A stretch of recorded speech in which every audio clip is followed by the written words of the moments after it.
Assalamualaikum warahmatullahi wabarakatuh. Halo rekan dan rekanita, selamat datang di podcast Pelajar Inspirasi.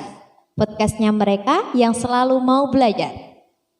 Oke, di sini saya Ana Pertiwi dan hari ini kita akan ngobrol-ngobrol dengan seorang rekanita yang sangat menginspirasi. She is really talented, she is good at speaking English, she is good at dancing and singing. Dan tentunya dia akan berbagi cerita inspiratif tentang sebuah perjalanan sampai di titik menjadi seorang duta, yaitu Duta Pelajar Ikatan Pelajar Putri Nahdlatul Ulama Kabupaten Jepara 2021. Oke, without any further ado, please welcome to Ritna Ayu Fitriana alias Rekanita Ritna. Hello friends, I'm Ritna Fitriana. Here is podcast Pelajar Inspirasi. Podcastnya mereka yang mau terus belajar. Halo Rekanita Ritna, how are you? I'm very well, thank you Mbak. How about you? Oh, I'm great as I can see you today. I'm really happy to hear that. Okay. So actually we are going to talk about inspiring story about you. Jadi kita akan cerita tentang hal-hal yang menginspirasi teman-teman di luar sana. Jadi kita mau dengar cerita dari seorang duta pelajar. Oke, sekarang kita langsung saja ya tanya-tanya ke Rekanita Ritna. Pertanyaan yang pertama sebenarnya simple. Ini apa sih yang menginspirasi Rekanita Ritna sehingga mau dan ya you were motivated to join this agenda kayak pigeon sebagai duta pelajar seperti itu. Apa sih yang menginspirasi? Jadi banyak hal ya Mbak sebenarnya yang membuat saya terinspirasi mengikuti duta pelajar ini gitu. Yang pertama adalah our family.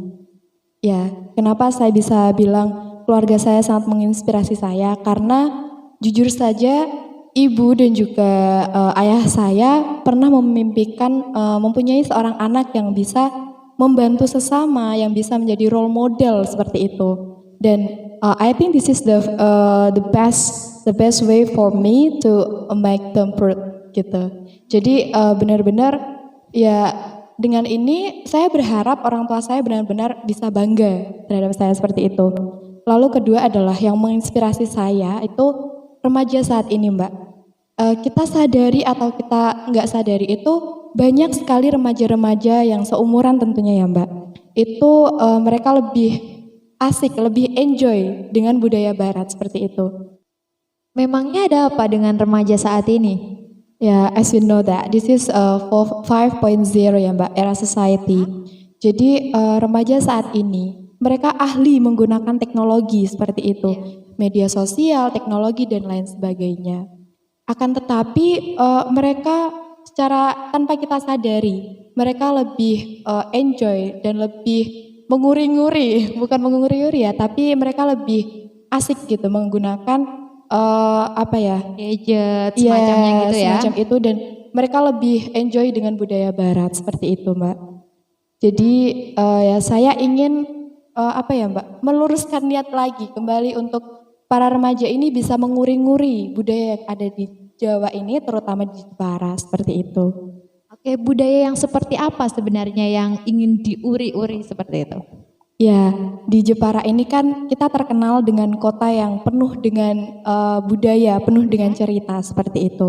Kita bisa ambil contoh seperti sebuah tarian, kesenian yang lainnya ataupun kreativitas gitu kan. Jadi saya ingin para remaja itu lebih menikmati, lebih bisa menguri-nguri budaya Jepara ini, terutama kesenian seperti itu. Oke, tadi Rekanita sedikit menyinggung tentang tari ya, dan seperti yang kita tahu semua, Rekanita berhasil memukau semua audiens dengan tarinya yang begitu lihai. Kira-kira itu latihannya berapa lama ya? Ataukah Rekanita Ritna sudah memang berbakat sejak kecil atau bagaimana? To be honest, Untuk tari sendiri itu saya mulai dari SMP sudah menggeluti dunia tersebut. Akan tetapi pada saat itu saya hanya berpikiran, oh ini untuk mengisi waktu luang saya seperti itu. Dan untuk latihan ya Mbak, tadi untuk latihan di lomba duta pelajar yang tingkat PAC, to be honest, just one day. Oh my god, it's really great guys. Dan siapa itu yang melatih atau Rekanita Ritna latihan mandiri atau bagaimana? Jadi saya dibantu oleh beberapa sahabat saya untuk membuat beberapa kolaborasi gerakan seperti itu. Okay, you should be thankful for them. Yes, thank you so much. Ya, setelah itu kan Rekanita juga berhasil ya melaju ke tahap selanjutnya menjadi perwakilan dari pimpinan anak cabang Kecamatan Keling untuk ke Jepara. Dan apakah latihan lagi atau saya sudah bisa, nggak perlu nih latihan lagi atau gimana gitu? Ya, sebenarnya pada saat saya di PAC itu kan masih tarian, tapi tariannya yang ini ya Mbak, klasik seperti itu, yang benar-benar tradisional yang klasik seperti itu. Tapi pada saat saya di tingkat PC, saya benar-benar merubah yang awalnya saya itu memang menguasai tari klasik seperti itu, saya harus mengubahnya menjadi tari kreatif gitu. Maksudnya tari yang memang kita buat nih, bukan kita buat sih, tapi kayak lebih kita modifikasi seperti itu, kita modifikasi gerakannya. Jadi sama halnya dengan di PAC, saya juga dibantu oleh dua sahabat saya yang memang benar-benar mensupport saya dari awal untuk latihan satu tarian yang itu powerful sekali. Jadi waktu itu saya latihan sekitar 5 harian mungkin, seperti itu. It's interesting karena ya tarinya menyihir semua audiens yang hadir. Sampai saya juga live from Instagram buat nyaksiin Ritna yang sedang menari-nari. Thank you. Ya, dua sahabat Ritna ini siapa ya? Boleh disebut mungkin biar mereka ya tahu gitu. Ya, dua sahabat saya ini memang kuliah dalam jurusan seni tari. Okay. Mereka kembar dan mereka sangat cantik. Yang bernama Mbak Tari dan juga Mbak Wanti. Jadi untuk Mbak Ritna, terima kasih banyak karena kalian telah membantu Ritna sampai Ritna bisa menjadi sekarang ini. Seperti itu. So inspiring ya. Tapi kayaknya mungkin teman-teman rekan dan rekanita di rumah cuma melihat, wah Ritna keren ya bisa nari, Ritna is a good at singing and dancing. Tapi ada nggak sih untold story? Jadi story behind that gitu. Gimana Ritna bisa sampai ke sana? Dengar-dengar katanya ada kayak kejadian yang Ritna harus ke sana, Ritna harus ke sini. Itu gimana sebenarnya? Iya, jadi benar-benar pada saat itu, pada saat di tingkat PC ya Mbak terutama. Saya itu memang awalnya fokus di duta pelajar seperti itu. Akan tetapi mungkin beberapa minggu kemudian ya, itu saya dikabari, Ritna kamu harus ikut lomba baris berbaris seperti itu. Padahal saat itu saya memang sudah kayak, aduh ini berat gitu ya, dua lomba yang memang itu bergengsi seperti itu. Lalu awalnya dengan terpaksa, awalnya dengan terpaksa saya mengikuti lomba baris berbaris ini, dan tentunya sebelum lomba juga kan banyak sekali latihan.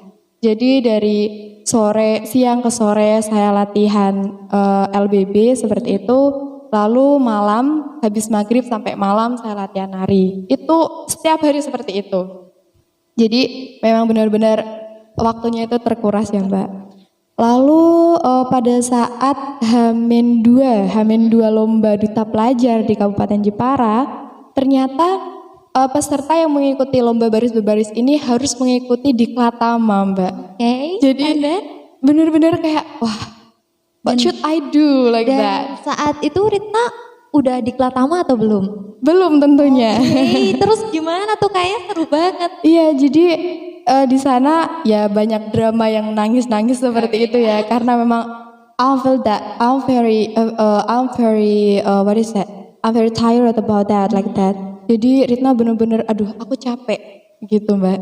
Tapi pada saat itu teman-teman dari PAC, teman-teman di ranting maupun keluarga juga selalu mensupport Ritna, bahwa mereka selalu mengatakan Ritna you can do that like that. Jadi pada saat itu kalau tidak salah lombanya itu hari Sabtu, lomba duta itu hari Sabtu. Hari Jumat Mbak, hari Jumat itu saya pergi ke Juwono untuk mengikuti Diklatama. Tapi hari Kamisnya itu saya mengikuti Makesta Istimewa. Karena saya memang belum Makesta pada saat itu. Jadi saya mengikuti Makesta Istimewa, dilanjutkan hari Jumat harus mengikuti Diklatama di Juwono seperti itu. Dan pada saat malam jam 12 tepat saya dijemput dari pihak PAC Keling untuk melanjutkan perjalanan ke Jepara. It's a long story. Yes. Dan ini kan full banget ya, jadwalnya Ritna itu full banget. How did you manage your time and that? Jadi untuk memanage waktu, saya juga tidak memanage waktu untuk diri saya sendiri seperti itu. Karena saya juga dibantu oleh teman-teman PAC seperti itu. Jadi ya Mbak, tadi kan Ritna bilang ya, Ritna jam 12 dijemput mereka. Jadi mereka itu udah punya jadwal-jadwal tersendiri untuk Ritna seperti itu. Jadi mereka jadi manajernya Ritna. Iya. Manajer sementara seperti itu. Jadi iya betul sekali. Jadi setelah itu saya tidur di mobil Mbak. Nggak langsung pulang tapi tidur di mobil dan sampai di Jepara langsung di make up. Itu mau subuh istirahat sebentar, mandi lalu make up. Dan sampai akhirnya mengikuti serangkaian lomba sampai dengan setengah hari full sampai sore. Dan itu sore Ritna belum hapus make up sama sekali, belum ganti baju, masih berpakaian IPNU PPNU seperti itu ya. Lalu lanjut lagi ke Juwono untuk mengikuti pembaiatan. Sebelum Ritna lanjut, ada yang menarik. Dijemput ya, katanya Ritna tuh di perjalanan sampai tidur tuh sambil ngafalin tarian gitu. Apa iya? Iya, gimana itu ceritanya? Jadi Ritna itu benar-benar ngerasa, wah ini latihannya sangat singkat gitu loh, a short time banget gitu ya Mbak ya. Ritna takut ketika nanti di pertengahan lomba dan itu gongnya benar-benar diunjuk bakat seperti itu dan Ritna melupakan satu gerakan itu kan sudah fatal ya Mbak. Betul. Jadi Ritna benar-benar sambil tiduran seperti itu Ritna menghafalkan tarian. Seperti itu. Jadi kayak nggak bener-bener tidur ya karena sambil nari-nari. Menarik sekali dan sampai akhirnya di tahap Ritna jadi duta pelajar. Apa sih best moment dari semua perjalanan ini yang ya menurut Ritna gitu? Jadi best moment ketika Ritna menjadi seorang duta pelajar ya Mbak, diamanahi sebagai duta pelajar adalah saat juri memberikan selempang ini ke Ritna. Memberikan selempang ini ke Ritna dan Ritna menunjukkan selempang ini ke keluarga dan keluarga nangis melihat ini dan itu Ritna rasa kayak oh my god, and I'm very happy for that Mbak. You were really happy for that karena ya your family were proud of you. Dan setelah kita tahu ya perjalanan Rekanita Ritna dari yang sibuk sekali mempersiapkan ini dan itu sampai harus dibantu oleh teman-teman untuk memanage waktu. Sebenarnya apa sih yang ingin disampaikan Rekanita Ritna untuk saat ini, untuk for the students out there, untuk teman-teman pelajar, teman-teman IPNU, IPPNU di luaran sana? Jadi sedikit pesan yang ingin saya sampaikan kepada para students ya Mbak. Jadilah pelajar yang inspiratif, jadilah pelajar yang tetap produktif, jadilah pelajar yang kreatif, dan jadilah pelajar yang inovatif. Mari kita manfaatkan teknologi dan juga sosial media sekarang ini, karena dengan kita memanfaatkan itu semua dengan secara maksimal, kita dapat menunjang masa depan kita untuk menjadi masa depan yang lebih cemerlang seperti itu. Wah, inspiring quote. Jadi ini sangat menginspirasi ya, boleh dicatat terus dibuat story biar ala-ala gitu. Thank you, once more thank you, and the last I say wassalamualaikum warahmatullahi wabarakatuh.